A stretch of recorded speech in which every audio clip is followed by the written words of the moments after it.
കാക്കനാട് നിയന്ത്രണം വിട്ട കാർ റോഡിന് സമീപത്തെ ട്രാൻസ്ഫോമർ തകർത്ത് 20 അടിയോളം താഴ്ചയിലേക്ക് മറിഞ്ഞു. കാറിലുണ്ടായിരുന്ന ഡ്രൈവർ ഉൾപ്പെടെ 3 പേർ തലനാരിഴക്കാണ് രക്ഷപ്പെട്ടത്. കാക്കനാട് നിന്നും എറണാകുളം ഭാഗത്തേക്ക് പോകുന്ന വഴി കാക്കനാട് കളക്ടറേറ്റ് പിറകിലുള്ള റോഡിലാണ് അപകടമുണ്ടായത്. വലിയ ശബ്ദം കേട്ട് ഓടിയെത്തിയ കാക്കനാടുള്ള ഇൻഡസ് മോട്ടോഴ്സ് ജീവനക്കാർ ഏറെ നേരത്തെ പരിശ്രമത്തിനൊടുവിലാണ് കാറിൽ കുടുങ്ങിക്കിടന്ന 3 പേരെയും രക്ഷപ്പെടുത്തിയത്. പരിക്ക് പറ്റിയവരെ കാക്കനാട് സീപോർട്ട് എയർപോർട്ട് റോഡിലുള്ള സൺറൈസ് ആശുപത്രിയിൽ പ്രവേശിപ്പിച്ചു. ഇടിയുടെ ആഘാതത്തിൽ കാറിന്റെ മുൻവശവും പിൻവശവും പൂർണ്ണമായും തകർന്നു.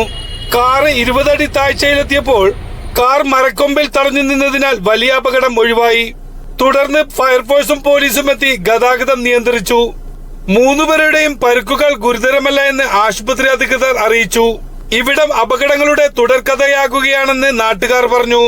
അപകടങ്ങൾ ഒഴിവാക്കാൻ സുരക്ഷാ ബോർഡുകൾ സ്ഥാപിക്കണമെന്ന് നാട്ടുകാർ ആവശ്യപ്പെട്ടു.